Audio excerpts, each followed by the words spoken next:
Alright guys, so we're finally here in that time of the year. Today I'm going to be talking about what are my top 10 favorite movies of this year. I cannot wait to get talking about these movies. 2018, for 2018 in general, it's just been like a crazy year for me actually. It's both, I'd say, the best and the worst year of my life. So many things happened, so many great things, so many bad things, but you know what? I'm always going to look back this year and it's always going to be one of those years that I'm going to keep like especially like you know there for experience. What a year, seriously. And also, same could be said for movies. This was a great year for movies. Of course, there's a handful of great movies, some good movies, some mediocre movies, and a lot of bad movies as well. But today, I'm going to be talking about what for me were the greatest, 10 movies that I've seen this year. Of course, I'm going to start off with some honorable mentions. I got Deadpool up in there.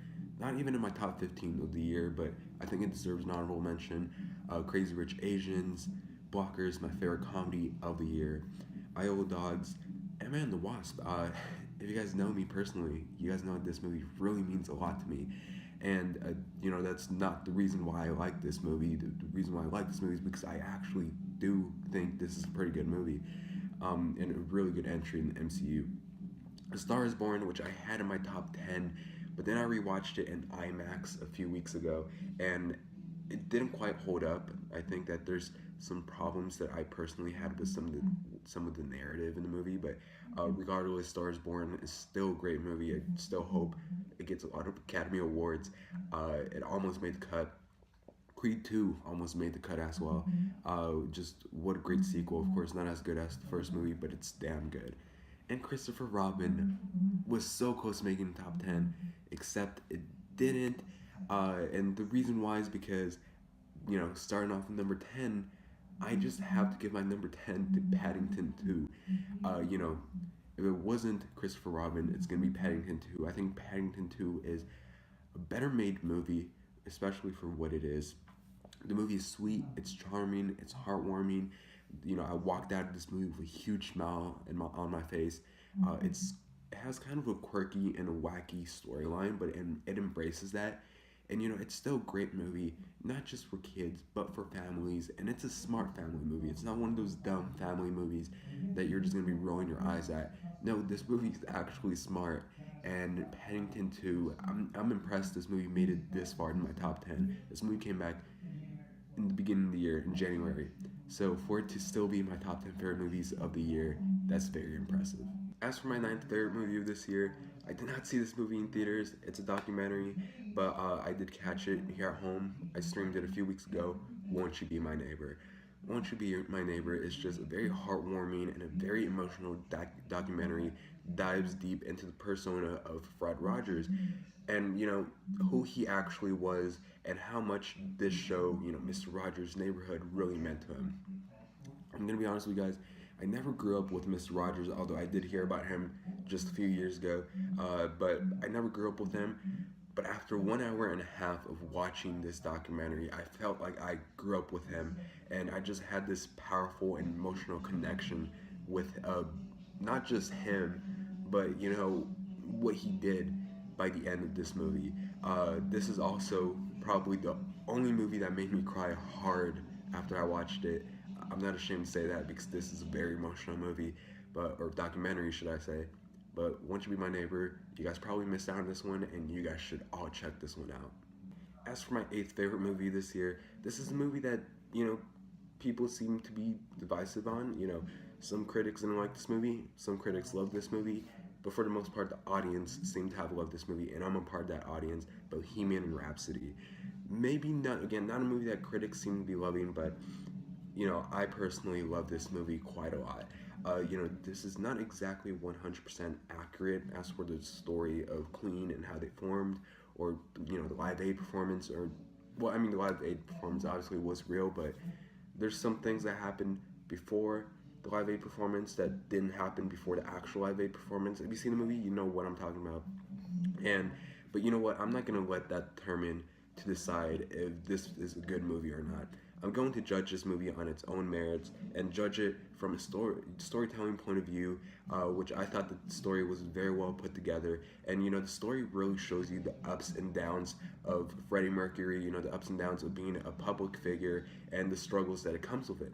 And of course, Rami Malek just gives one of the best performances of the year as Freddie Mercury. He just killed it, and not only that, but the filmmakers themselves also killed it with the Live Aid scene in the end of the movie.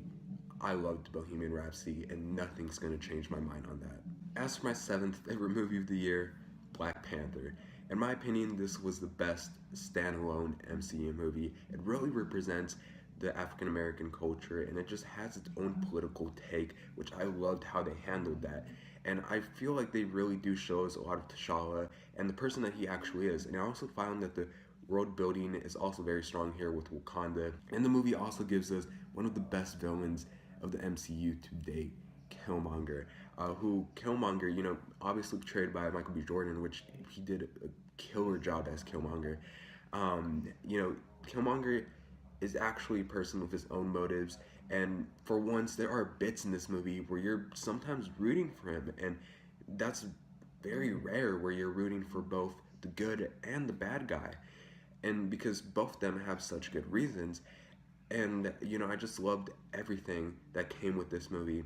Of course, the CGI in the third act could have used some cleanup, but other than that, Ryan Coogler just directed the hell out of this one, and he killed it.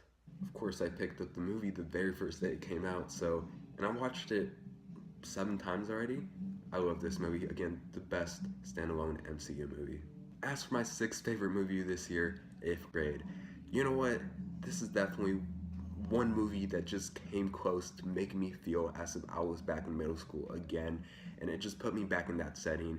And this movie just does a great job when it puts you in the shoes of these characters, and it simply just puts you in the scene where you're either just cringing on how awkward that scene is, or just in general, you're just in that scene. This movie just really sucks you in that scene and in the moment, and you're just there with the main character, just feeling everything that she's going through. Again, you really connect to the characters, and you're just sitting there waiting for the next scene to happen. Bo Burnham just did a really great job here, and this is definitely one of the biggest standouts of the year. My fifth favorite movie of this year goes to Incredibles 2.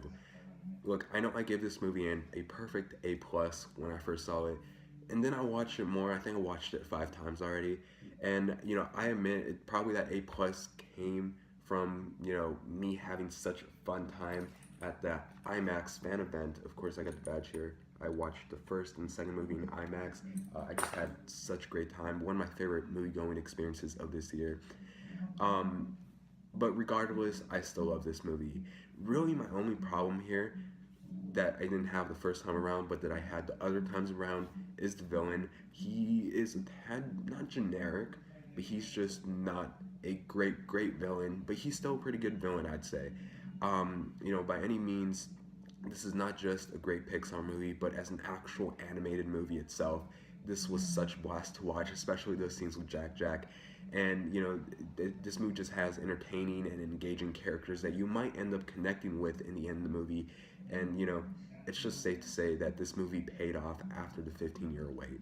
And of course, like Black Panther, I had to pick this one up on Blu-ray once it came out. My fourth favorite movie of this year, Mission Impossible Fallout. This is one of the craziest movies that I've seen this year. And what is there to say that hasn't been said about this movie? Tom Cruise continues to prove himself as one of the hardest working actors working today, and we get more of a glimpse of Ethan Hunt, not just as the character that we have been knowing him for years, but as an actual person. And this movie is just the cinematic equivalent to Amaze. You really never know where it's going to take you next, and you're just eager to find out where the execution of the story will go next. Without a doubt, this is one of the best action movies of the decade. And of course, like some other movies on this list, I had to pick the 4K for this one up. Day one. The 4K, by the way, is best 4K I've ever seen. What an experience watching this movie each and every time. And also a huge shout out to my friend Andrew, who got me this poster when he came over to Vegas. over the summer. Cannot wait to hang this one on better. I don't know why I haven't hung it up yet, but thank you, Andrew, once again. One of my favorite movies of this year. As for my third favorite movie of the year, just recently joining my top 5 favorite movies of this year, just a few weeks ago, Spider-Man Into the Spider-Verse. This movie just kicks ass in every shape or form. It is grounded and it understands its characters well. The movie exactly understands the story that it is, and it also knows what to do with the story and takes it in a direction that I never even thought that Sony would take for an animated Spider-Man movie. And I mean, like, people get murdered in this movie, and you know, this movie just deals with mature thematic themes that I never thought that, again, they would do.